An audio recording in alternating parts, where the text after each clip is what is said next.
आप सबको पता है काफ़ी सालों से लोग बात करते आ रहे हैं, अगला युद्ध होगा तो पानी पे होगा, वाटर पे होगा, बराबर। लोग तो बात करते आ रहे हैं। अब वो बात धीरे धीरे सामने उसके पल्स दिखाई दे रहे हैं। महाराष्ट्र में 2013 में बहुत बड़ा ड्राउट आया। इस देश में कभी भी पीने के लिए पानी एक रीजन से दूसरे रीजन में ट्रेन से लेके गए हैं, ऐसा हिस्ट्री में कभी हुआ नहीं है। पीने के लिए पानी ट्रेन से शिफ्ट करना पड़ रहा है, ऐसा हिस्ट्री में कभी हुआ नहीं है। 2013-14 में ये हुआ। जानवर लोग इतना उनको प्रॉब्लम और इतने इश्यू हो रहे थे कि हमने 30-30, 40-40 कैटल कैंप महाराष्ट्र में लगाकर 2-2, 3-3 राज्यों से स्पेशल ट्रेन चारा लाकर उन जानवरों को बचाने की कोशिश इस ऑर्गेनाइजेशन ने की है। तो प्राणियों का रक्षण करना और पानी को बढ़ाना, ये 13-14 से हमने शॉक लिया और वहाँ से हम देख रहे हैं। हमने देखा है कि महाराष्ट्र में कितने हजारों फार्मर सुसाइड कर रहे हैं। मैंने 2015 में 1000 सुसाइड किए हुए फार्मर्स के लड़के लड़कियों को पूना में पढ़ने के लिए लाया। पहले 5 बच्चे भी लोग भेजते नहीं थे। आप सोचो, क्या कोई इंडिया में ऐसी संस्था है कि जो 1000 फार्मर के बच्चों को लेके आती है और पूरा उनका एजुकेशन, खाना पीना, संस्कार, आदतें, इस सारे ऊपर अपना काम करती है? ऐसा कभी आपने सोचा है क्या? मैं बात करने के लिए बात नहीं कर रहा हूँ, क्योंकि आप अभी इस परिवार के सदस्य हो चुके हैं। तो परिवार के सदस्य होने के नाते मैं आपको परिवार की कुछ हिस्ट्री से अवगत कराना चाहता हूँ। जैसे ब्याह होने के बाद में जब अपनी बिटिया किसी के घर पे जाती है तो उस घर की जानकारी, तौर तरीके, रहन सहन, खान पान मालूम नहीं होता है, तो उसको सब पता करके लेना पड़ता है। तब उस घर में वो जल हो जाती है और तब करके एक कुटुंब होता है, एक परिवार होता है, और वो सुखी परिवार ही प्रगति का आधार होता है। ये संकल्पना को सामने रखकर हम लोगों ने इस दृष्टि से इस चीज को 1000 फार्मर्स के बच्चों को पूना में लाया।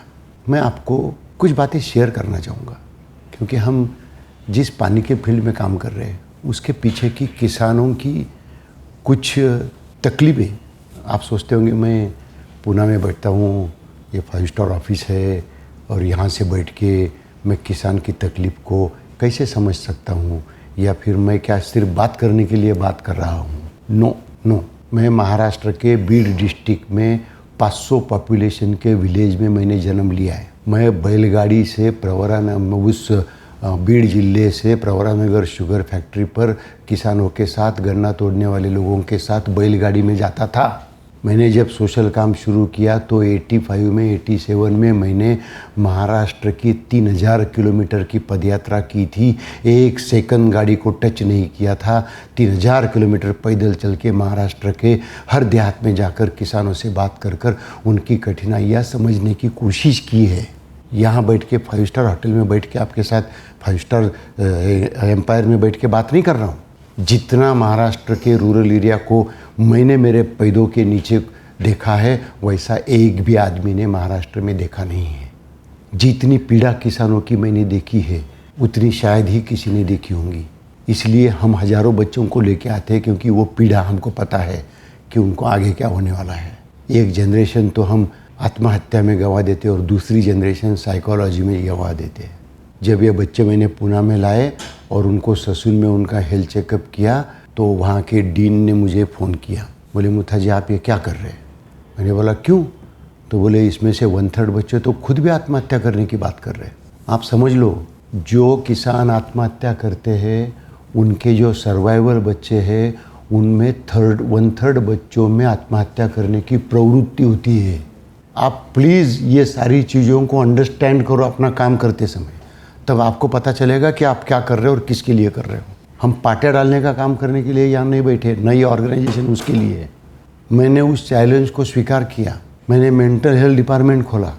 मैंने कई डॉक्टर, साइकेट्रिक डॉक्टर्स और मानसोपचार तज्ञ लोगों को बुलाया। मैंने उनको मेरे पेरोल पे एक जॉब दिया, कॉन्ट्रैक्ट दिया, उनको पैसा दिया, उनको बोला कि ये सब बच्चों का फाइल बनाओ, ये सब बच्चों के ट्रैक रिकॉर्ड तैयार करो, मुझे इसमें से 1/3 बच्चे अगर आत्महत्या करने की संभावनाएं सिर्फ डीन नहीं बता रहे तो रिसर्च बता रहा है, वो रिसर्च को मैं झूठा साबित करूंगा। ये चैलेंज लेना पड़ता है, ये पागलपन लेना पड़ता है अपने हाथ में। और वो काम लेके मैंने लगातार उन बच्चों के ऊपर काम शुरू किया, लगातार उनका मेंटल हेल्थ ऑब्जर्व करके, उनको आइसोलेट करके, उनको बाहर रख के, उनके ऊपर ज़्यादा कंसंट्रेशन करके, उनके लिए ज़्यादा काउंसलर लोग लगा के आइडेंटिफाई किए हुए बच्चों को धीरे धीरे धीरे धीरे धीरे धीरे और मुख्य प्रवाह में लाने की कोशिश की। 2015 से 22 तक हम इतिहास को बदलना चाहते हैं, हम नया इतिहास रचना चाहते हैं। अभी कोविड में बच्चे अनाथ हुए। जहाँ आप रह रहे हो, मैं रिक्वेस्ट करूँगा अशोक पवार से कि इनको कोविड के बच्चों से मिलाओ। इनको आप जो अपने आत्महत्या किसानों के जो बच्चे हैं, लड़के लड़कियाँ, उनके एक्सपीरियंसेस के सेशन लो वागोली में। बच्चों को आके बोलने दो कि कैसे 36% बच्चों ने अपने पिताजी ने की हुई डेथ अपने आँखों से देखी। आप सोचो, एक बच्चा अपने सामने पिताजी को फांसी लेते हुए देख रहा है, क्या सीन होगा। मतलब हम कहाँ रह रहे हैं, किसके लिए रह रहे हैं और क्या कर रहे हैं, हमको क्या अधिकार है। अगर हम इस सिचुएशन को बदलने के लिए प्रयास नहीं करेंगे, बदल होगा नहीं होगा हमारे हाथ में नहीं है। बदल होने के लिए दिल से प्रयास करना ये हमारे हाथ में है। हो सकता है बदल नहीं भी होगा, क्योंकि बदल ऐसे झटपट नहीं होते हैं। बदल होने के लिए एक प्रक्रिया होती है, एक प्रोसेस होती है, इतने फटाक से बदल नहीं होते हैं। लेकिन हमको लगातार काम करते रहना चाहिए। अभी मैं आया तब बोल रहे थे आप में से कुछ लोग, मैंने ये लर्निंग लिया, मैंने ये लर्निंग लिया, मैंने वो लर्निंग लिया। Your learning is only your capital. आपका लर्निंग ही आपका कैपिटल है। आज मेरा 38 ईयर्स का ग्राउंड लेवल का लर्निंग है। इसके लिए मैं मॉडल डिज़ाइन कर सकता हूँ, इसके लिए मैं फ्रेमवर्क बना सकता हूँ, इसके लिए मैं सक्सेसफुल अंदर कैसा घुसने का इसकी स्ट्रैटेजी बना सकता हूँ। आपका भी लर्निंग आपके लिए बाद में बहुत इम्पोर्टेंट रहेगा। आप सभी लोग वैसे यंग हो, आपको पूरा करियर आपका आगे पड़ा है। अगर आपको पूरा करियर पड़ा है तो आपके हाथ में है आपकी ज़िंदगी को सफल कैसे बनाना है। और ज़िंदगी को सफल बनाने के लिए आपको डिसीजन लेना पड़ेगा कि मैं जिस चौराहे पे खड़ा हूँ उस चौराहे से मेरे को कौन सा रास्ता पकड़ना है। सभी प्रकार के रास्ते हैं। मोह माया की इस दुनिया में आपको काफ़ी मोह मिलेगा, काफ़ी माया मिलेगी, काफ़ी कुछ टेम्पटेशन मिलेंगे, काफ़ी कुछ पैसे मिलेंगे, काफ़ी कुछ दूसरी चीज़ें करने को मिलेंगी, सब कुछ करने को मिलेगा। और वो हर चीज़ आपके ऊपर डिपेंड है कि आपको कौन सा रास्ता चुनना है, कौन सा पाथ चुनना है। मैंने मेरे एज के 31 एज में मैंने पूरे मेरे बिल्डिंग कंस्ट्रक्शन के एम्पायर को ठुकरा दिया और एट ए टाइम रात भर में डिसीजन ले लिया कि मैं ज़िंदगी भर सोशल वर्क में काम करूँगा, क्योंकि मुझे अगर 40-50 साल का वक्त काम करने का मिलेगा तो मैं एक क्रांति कर पाऊँगा, एक रिवोल्यूशन कर पाऊँगा, नहीं तो मेरे जीवन का कोई अर्थ ही नहीं है। इस पूना सिटी में मैं पहले 5 का बिल्डर था। 85 में कोई नहीं था मेरे आगे पीछे, सब छोड़ दिया एट द एज ऑफ 31, क्योंकि मुझ में पागलपन सवार हो गया था कि मेरे जीवन को मुझे सार्थक करना है। कैसे सार्थक करूं? तो दूसरे के दुख को कम करने की कोशिश मैं कैसे करूं? इस देश के ज्वलंत प्रश्न में से 1-2 क्वेश्चन हाथ में लेके उसको मैं एंड तक ले जाकर एक परिवर्तन कैसे करूं? ये पागलपन से हम यहाँ आए हैं, ये पागलपन से हम ये काम कर रहे हैं। तो आपके हाथ में है, आपका भविष्य का निर्णय आपको लेना है। और मैं ये कहना चाहूँगा कि जिसको रिगरसली कुछ देश के लिए कुछ करना है, रिगरसली कुछ करियर इस तरीके से बनाना है कि मेरा जीवन सार्थक हो, रिगरसली मुझे कुछ करना है कि जिसकी वजह से मेरे सामने हजारों लाखों लोगों का फ़ायदा हो, मैं किसके आंखों पूछने में काम में आऊँ, तो मेरी ये रिक्वेस्ट रहेंगी उन्हीं लोगों ने इस फील्ड में, इस ऑर्गेनाइजेशन में काम करना चाहिए। जिनको शॉर्टकट में कुछ तो भी ऊपर ऊपर से काम करने की आदत है, वो लोगों को मैं हाथ जोड़ के रिक्वेस्ट करता हूँ कि यह आपके लिए जगह नहीं है। ये बात आप पूरी तरह से अंडरस्टैंड करो। अगर ऊपर ऊपर से काम करना है और अगर आपको एक डिस्ट्रिक्ट में रखा गया है तो आपके वजह से पूरे डिस्ट्रिक्ट का नुकसान होगा। अगर आप किसी का फायदा नहीं कर सकते हो तो किसी का नुकसान करने का भी अधिकार आपको नहीं है, क्योंकि हम आपके ऊपर बैंकिंग कर रहे हैं, क्योंकि वो डिस्ट्रिक्ट की बीजेएस आप हो, वो डिस्ट्रिक्ट के बीजेएस के चेहरा आप हो, वो डिस्ट्रिक्ट में होने वाला परिवर्तन का फर्स्ट अनुभूति आपकी होगी। फर्स्ट आप हो, सबसे पहले आप हो। तो पहले से ही हम सवरे तो आपको कई अपॉर्चुनिटी मिलेंगी। इधर तो सभी प्रकार के लोग हैं, सभी प्रकार के ऑर्गेनाइजेशन हैं। यू हैव टू चूज़ कि आपको क्या करना है। ये मेरी बात को मैं क्यों रिपीट कर रहा हूँ कि आज नहीं तो कल फिर ऐसे लोगों को निकलना पड़ेगा, लेकिन फिर बाकी लोगों को उसकी वजह से तकलीफ होगी, उस डिस्ट्रिक्ट को तकलीफ होगी। वो ठीक नहीं होगा। अगर कुछ अच्छा कर सकते हो तो करो, नहीं कर सकते हो तो मत करो, लेकिन दूसरे का काम बुरा करने का, खराब करने का अपने को अधिकार नहीं। मैं ये चाहता हूँ, देखिए, मैं एक्सपीरियंस के तौर पर मैं भविष्य को समझना चाहता हूँ। हमने इस बात का हर प्रोग्राम जो हमने हाथ में लिया, जो एजुकेशन का हाथ में लिया, उसके 10-15 साल के बाद सरकारों ने वो प्रोग्राम हाथ में लिया। हम पहले मैरिजेस में, सामूहिक विवाह में काम करते थे, मैच मेकिंग में काम करते थे। उसके बाद सरकारों ने उस प्रोग्राम को एक्सेप्ट किया। हम पहले लड़कियों की संख्या बहुत घटती थी, इसके लिए 1980s में हमने काम किया। उसके बाद सरकारों ने उसको प्रोग्राम बनाया। हमने हमारी लड़कियों को, हमारी बहू बेटियों को जो तकलीफ होती है बाहर की, उसको रोकने के लिए एम्पावरमेंट के काम किए, आज भी कर रहे। बाद में सरकारें बेटी बचाओ, बेटी बढ़ाओ, ये करो, वो करो, इस तरीके के काम करने लगी। जो भी काम हमने किए हैं वो काम बाद में सरकारों ने उनकी स्कीम करके लागू किए हैं, क्योंकि हम लोग अनुभव के आधार पर आगे आने वाले प्रॉब्लम को समझने की कोशिश करते हैं। और मैं ये बात समझता हूँ कि इस देश में 2 ही काम ऐसे हैं कि जो मेरे लिए मैंने मिशन बना के रखा है। जैसे आपको बताया, एक है स्कूल एजुकेशन और दूसरा है वाटर। कोविड आने के पहले किसने कोविड का नाम सुना था क्या? हाँ, नहीं सुना था। कोविड, पैंडेमिक, कोविड-19, रेमडेसिविर, कोविड केयर सेंटर, ये सब टर्मिनोलॉजीज किसी ने सुनी थी क्या? लेकिन एक झटके में पूरे वर्ल्ड को तकलीफ हुई क्या? नहीं हुई। पूरे वर्ल्ड को एक भी आदमी ऐसा नहीं है कि जिसको उसका इफेक्ट नहीं हुआ है। एक भी आदमी ऐसा नहीं है जिसको उसका इफेक्ट नहीं हुआ है। ये हमने देखा, पिछले 3 साल में देखा, 4 साल में देखा। अभी मैं इस हॉल में आपके सामने ये बात कहना चाहता हूँ कि आने वाले कुछ वर्षों में इस कोविड से भी भयानक जो परिस्थिति क्रिएट होने वाली है, उसका नाम है एल नीनो। आने वाले कुछ साल में ये परिस्थिति उद्भव होने वाली है, जिसका इम्पैक्ट कोविड से भी बहुत खतरनाक होने वाला है। जिसका इम्पैक्ट कोविड से भी बहुत खतरनाक होने वाला है। ये एल नीनो क्या है? एक स्पेनिश वर्ड है।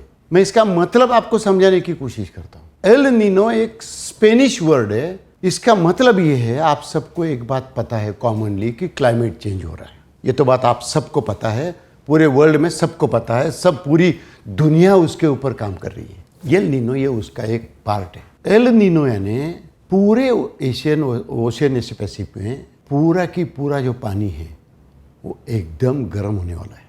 उसके दुष्परिणाम ये होने वाले हैं कि आने वाले 3 साल में पूरे वर्ल्ड में, मैं भारत की बात नहीं कर रहा हूँ, ये पैंडेमिक जैसा ही पैंडेमिक है, पूरे वर्ल्ड में बहुत बड़ी गर्मी होने वाली है। आज आपको इंडिया में कुछ कुछ जगह पर 40-45 का टेम्परेचर दिखता है। आज बारिश कब आएगी किसी को पता नहीं। जब आनी चाहिए तब नहीं आएगी, जब नहीं आनी चाहिए तब आएगी। उससे क्या होगा? आज आपको पिछले हफ्ते भर में पूरे महाराष्ट्र में गारपीट का सामना करना पड़ रहा है, ये तो फैक्ट है, ये इसका इम्पैक्ट है। मतलब हमारे खेतों के नुकसान हो रहे हैं क्योंकि उसमें गारपीट वर्षा हो रही है, मतलब हमारी जो फसल है वो ख़त्म हो रही है। दूसरी तरफ से धूप की वजह से कई सारे लोगों को घर से बाहर, सबकी बॉडी एक सरीकी नहीं होती, सबके बॉडी की रेजिस्टेंस पावर एक जैसी नहीं होती। इसलिए ये गर्मी की तकलीफ और हिट ये कैसी और किसको तकलीफ देंगी ये बोला नहीं जा सकता। उसकी वजह से आपका पूरा water storage, surface water storage ये पूरा ख़त्म होने वाला है, पूरा ख़त्म होने वाला है। इवेपोरेशन होगा, पूरा आपका वाटर दिखेगा नहीं, वाटर ही नहीं रहेगा सामने। आप पिएंगे क्या, खाएंगे क्या, खेती को क्या देंगे, आप सोचिए। मतलब ये मैं आपको कहना चाहता हूँ कि this organisation is very fortunate कि ऐसे प्रकार के आपत्तियों को सामना करने की ताकत इस ऑर्गेनाइजेशन में है। मैं आपको बताता हूँ 93 में जब लातूर में भूकंप हुआ, भयानक भूकंप था, मैंने ओवरनाइट 1200 ऑर्फन बच्चों को पूना में शिफ्ट किया, रातों रात पूना में शिफ्ट किया और उनको ग्रेजुएशन तक का एजुकेशन पूना में दिया। जो बच्चे लातूर में अर्थक्वेक में जिनके माता पिता एक्सपायर हो गए या कुछ के नहीं होंगे, लेकिन एकदम भयानक परिस्थिति थी, रोज सामने मिलिट्री, आर्मी, कुत्ते, एम्बुलेंसेस, 50-50 डेड बॉडीज़ को मैंने मेरे हाथों से जलाया है। मैं पर्सनली वहाँ था फील्ड पर, वहाँ से 1200 बच्चों को मैंने पूना में शिफ्ट किया। आज वो बच्चों की ज़िंदगी एकदम चेंज हो गई है, बहुत अच्छी प्रगति कर रहे हैं। इतना आशीर्वाद किसको मिलेगा? ये जीवन जो होता है मनुष्य का, ये जीवन में आपको हर एक को अच्छा काम करने का मौका नहीं मिलता है। अगर वो मिलता था तो मैंने सुना है स्वामी विवेकानंद जी ने ये कहा था कि मुझे आप 100 अच्छे लोग दो, मैं देश को बदल दूंगा। सुना क्या आपने? मिले क्या 100 अच्छे लोग 100 करोड़ में से? मैं वो अच्छे लोगों की तादाद बना रहा हूँ। उसमें से 100 आते हैं ना तो 5 टिकते, 2 टिकते, बाकी चले जाते हैं। ये भी मैं आपको बताता हूँ क्योंकि ये जर्नी खतरनाक है, खड़तर है। जो आदमी जितना खड़तर जिंदगी को पार करेगा, निखर के बाहर आएगा, तपस्या करके बाहर आएगा, वही आदमी सिद्धि प्राप्त कर सकता है। सिद्धि कुछ पूजा से नहीं होती, सिद्धि काम से होती है और वो आपको करना पड़ेगा। पता नहीं है, जैसे मैंने आपको अभी मेरे कुछ लोगों को बोला 10-15 साल से यहाँ काम कर रहे हैं मिशन पे, डिपार्टमेंट कौन सा है मालूम नहीं, क्या काम करना है मालूम नहीं, आज बुलाते कल बुलाते इधर जाओ, परसों बुलाते उधर जाओ। ये फैक्ट है, ये फैक्ट है, यही मल्टीटास्किंग है। मैं आपको ये विश्वास दिलाना चाहता हूँ कि अगर आप में कुछ देश के लिए मर मिटने की ताकत है, अगर कुछ आपको ठीक ढंग से हमारे इस देश के बच्चों के लिए, लोगों के लिए, कम्युनिटी के लिए अगर कुछ अच्छा काम करने की हमारे दिल में इतनी सी भी अगर जगह है तो this is a right place. और हम ये करके बताएंगे। हम जो प्लान करते हैं, हम जो प्लानिंग करते हैं, हम जो स्ट्रैटेजी बनाते हैं, वो लॉजिकल एंड तक लेके जाते हैं, उसको लॉजिकल एंड तक लेके जाने की कोशिश करते हैं। इसलिए आज का ये जो सेशन है, इस देश में आने वाले पानी के संकट से मुकाबला करने की ताकत हमारे में कैसी आए, पानी के संकट का मुकाबला करने का स्किल मेरे में कैसे आए, पानी के प्रॉब्लम से मुकाबला करने का स्ट्रैटेजी मैं कैसे बना सकूंगा या बना सकूंगी, या पानी के मुकाबले को पार करके मैं और ज़्यादा अच्छा सक्सेसफुल कैसे बनूंगा या बनूंगी।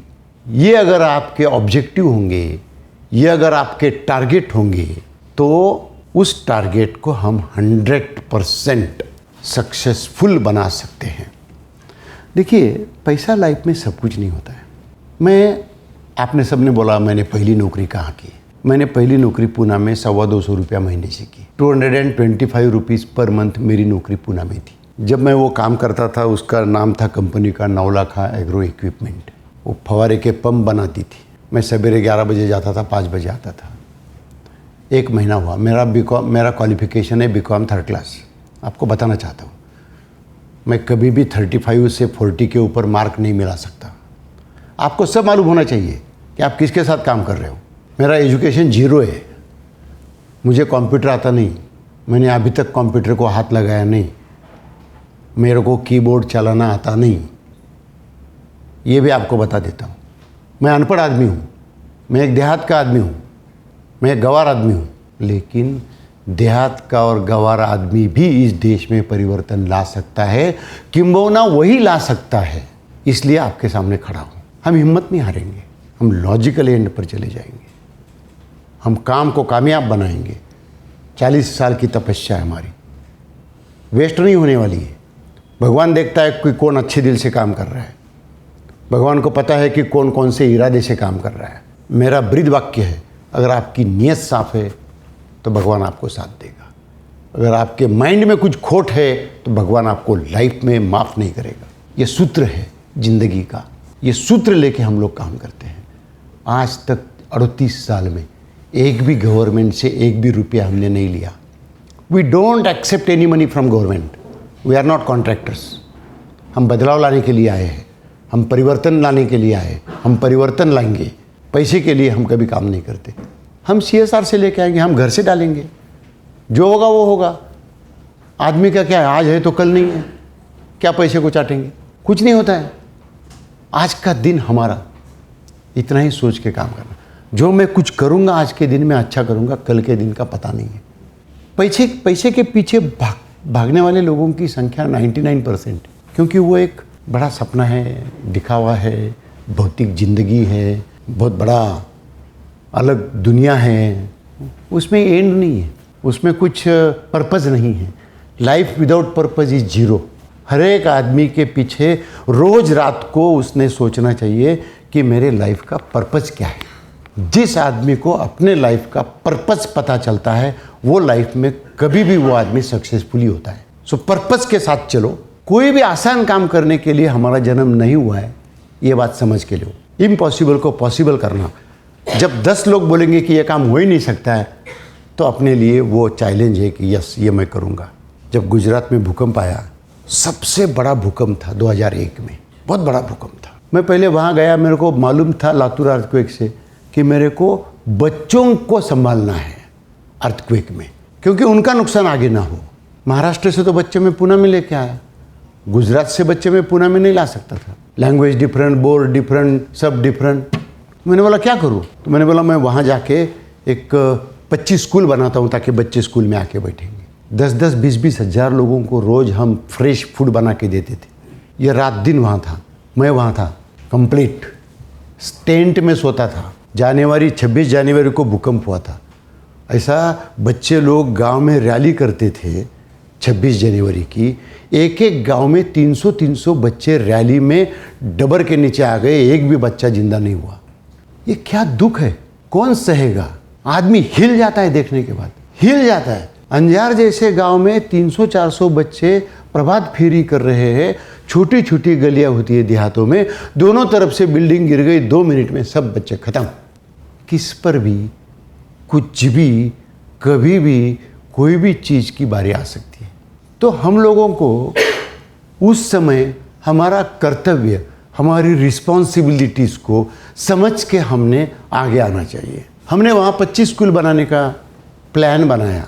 जैसे जैसे प्लान बनाया, लोगों को पता चला कि ये क्या कर रहे हैं, इम्पॉसिबल को पॉसिबल कर रहे हैं। 13वें दिन अपन 12वां मनाते घर से कि कोई आदमी गया, तो मैंने 13वें दिन स्कूल शुरू कर दिया उधर, और 1200 बच्चे स्कूल में लाके बिठाए। क्योंकि जो हो गया सो हो गया, उसको भूल दो। बच्चों को स्कूल में लाके बिठाओ, उसको एंगेज करो, उसको खाली मत करो उसके दिमाग को सोचने के लिए, नहीं तो वो मिलिट्री आर्मी देखता रहेगा और मर जाएगा उसमें। जब मैंने 13वें दिन स्कूल शुरू किया तब लोगों की आंखें खुली। अदरवाइज उधर तो 6 महीने के लिए स्कूल बंद कर दिए थे। जून महीने तक स्कूल बंद, जनवरी से जून जुलाई तक, और सब लोग ऑटोमेटिक आगे वर्ग में भेज दिए, उनको प्रमोट कर दिया। मैंने ऐसा नहीं किया। मैंने गुजरात के एजुकेशन मिनिस्टर को बोला ये गलत डिसीजन है। बच्चों को आप 7 महीने 8 महीने अगर स्कूल में नहीं आने देंगे तो वो क्या करेगा। उसको तो स्कूल में आना चाहिए। मैंने 13वें दिन स्कूल किया और एजुकेशन मिनिस्टर को बुला के उद्घाटन किया। मैंने समझाया उनको। कितने स्कूल बनाए होंगे मैंने 90 डेज में? 368 स्कूल्स। 90 डेज में 368 स्कूल्स गुजरात में हमने बनाए।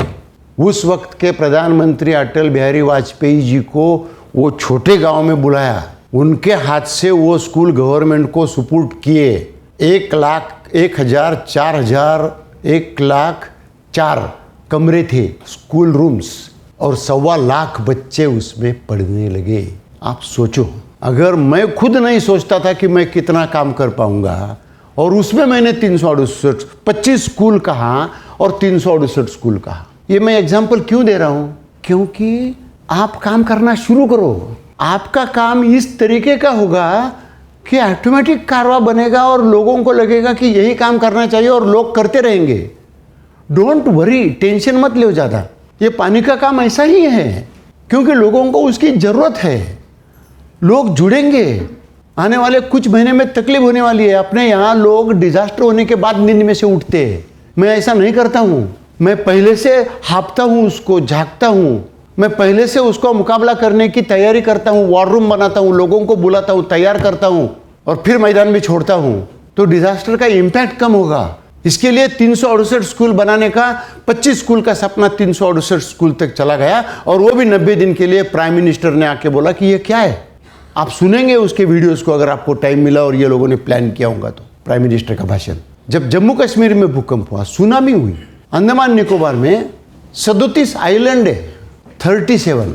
अंडमान निकोबार के सभी 37 आइलैंड में सभी स्कूल्स और प्राइमरी हेल्थ सेंटर को हमने रिकंस्ट्रक्ट किया, जबकि जाने को रास्ता नहीं था, जेट्टी नहीं थी, रोड तो है ही नहीं, सब आइलैंड्स है। इस विपरीत परिस्थिति में उसको सक्सेस किया गया। उस वक्त के प्राइम मिनिस्टर ने मुझे कहा कि आप एक एनिमेशन फिल्म बना के दो कि आपने मटेरियल कैसे वहां लेके गए। जब भी जेट्टी नहीं है, कुछ व्यवहार नहीं है, कुछ नहीं, आप कैसे लेके गए। मैंने एक एनिमेशन वीडियो बना के प्राइम मिनिस्टर को भेजा कि कैसे हमने वो काम किया। ये इतना समय नहीं है कि ऑर्गेनाइजेशन की सभी बातें का प्रेजेंटेशन आपको देंगे। यहाँ 5 साल भी लगते लोगों को ऑर्गेनाइजेशन को पूरा समझने के लिए। ये है, ये फैक्ट है। जब अब्दुल कलाम राष्ट्रपति वहाँ आए अंडमान में, तो उन्होंने मुझे बुला के लिया। बोले ये क्या है, सरकार का काम शुरू भी नहीं हुआ और आपने सभी स्कूल, हेल्थ और एजुकेशन इंफ्रास्ट्रक्चर रिस्टोर कर दिया। लोगों के हेल्थ के प्रॉब्लम सॉल्व हो गए, लोगों के एजुकेशन के प्रॉब्लम सॉल्व हो गए। जम्मू कश्मीर में मुझे बुलाया गया जब भूकंप हुआ 2005 में। सेंट्रल होम मिनिस्टर के साथ मीटिंग हुई, जम्मू कश्मीर चीफ मिनिस्टर के साथ मीटिंग हुई, नेशनल डिजास्टर मैनेजमेंट अथॉरिटी बनी हुई थी, उनके साथ मेरी मीटिंग हुई। उनके साथ पहला एमओयू मैंने किया, मैंने 4-4, 5-5 स्पेशल ट्रेन मांगी उनसे, और स्पेशल ट्रेन से मैंने यहाँ से पूरा मटेरियल 1 महीने के अंदर शिफ्ट करके पूरे वैली में जाके ऑल जम्मू कश्मीर के वैली में जितने भी गाँव है उसमें काम किया। ये हिम्मत होनी चाहिए, ये ताकत होनी चाहिए, ये जुनून होना चाहिए, और ये पागलपन सवार होना चाहिए। वहाँ से 500 मुस्लिम बच्चों को मैंने पूना में वाघोली में शिफ्ट किया। कितनी मेरे ऊपर लोगों ने आलोचना की, ये जैन संगठन का हॉस्टल है और मुस्लिम बच्चे ला के रखे।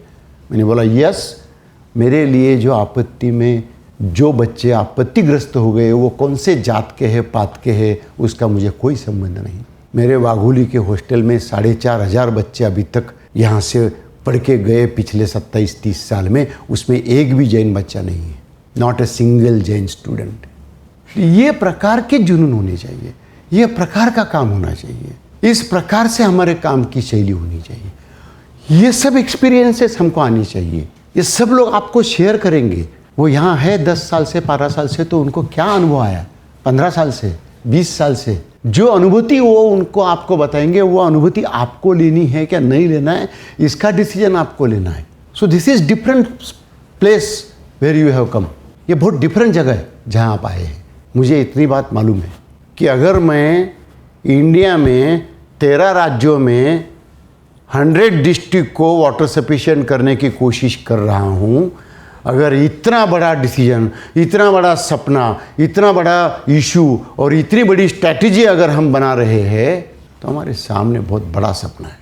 और जो एक्सपीरियंसेस मैंने आपको बताए हैं, वो एक्सपीरियंसेस के आधार पर मुझे इस बात की गारंटी है कि कि मैं इस सपने को आप सब लोगों के साथ में काम करके पूरा करना चाहूँगा, और वो होगा, 100% होगा, और आपको होते हुए दिखाई देगा, आपको अनुभव होगा, उसका अनुभूति होंगी, ये भी मैं आपको बताना चाहता हूँ। तो अल्टीमेटली आपको 5-7 दिन हर प्रकार की इन्फॉर्मेशन मिलेगी, जानकारी मिलेगी, अलग अलग लोगों से जानकारी मिलेंगी, प्रोग्राम की जानकारी मिलेंगी। और ये एल नीनो, ये हमारा सबसे बड़ा दुश्मन है जिससे हमको लड़ना है, वो लड़ने की तैयारी हमारी शुरू है, और वो लड़ने की तैयारी करके हम लोग आगे ये काम पूरे इंडिया में सब तरफ करने की कोशिश करेंगे। मुझे 100% विश्वास है कि हम इस चीज़ को आगे बढ़ाएंगे। महाराष्ट्र के जो 27 डिस्ट्रिक्ट का काम अपन शुरू करने के लिए आ रहे हैं, आने वाले 2 या 3 हफ्ते में इस महाराष्ट्र के प्रोग्राम का लॉन्चिंग औरंगाबाद में होने वाला है। बड़ा प्रोग्राम होगा जिसमें इसका लॉन्चिंग होगा और हमारा काम शुरू होगा। मैं एक ही बात कहना चाहता हूँ, एक आप सब लोग काफ़ी फॉर्चुनेट हो कि आप एक ऐसे जगह पर, ऐसे रास्ते पर आ रहे हो कि जहाँ से आपके लाइफ का पर्पज़ ही बदल जाएगा। मैं भगवान से ये प्रार्थना करता हूँ कि आप सबको ये ताकत दे, एक क्षमता दे, एक बुद्धि दे कि आप इस देश में परिवर्तन लाने के लिए सतर्क हो, एक अच्छा आदमी परिवर्तन लाने के लिए एक परिवर्तक करके सिद्ध हो। आपके हाथ से ये परिवर्तन हो, आपको इस परिवर्तन की अनुभूति हो और आपके लाइफ का पर्पस सर्व हो। ऐसी मैं भगवान से प्रार्थना करके आपके पूरे इस सेशन को शुभेच्छाएं व्यक्त करता हूं। और मैं ज़रूर इस प्रोग्राम को एंड होने के पहले और एक बार स्पेसिफिक 100 डिस्ट्रिक्ट के अंदर हमको घुस के क्या करना है उसके बारे में आपको जानकारी दूंगा। नमस्कार, थैंक यू।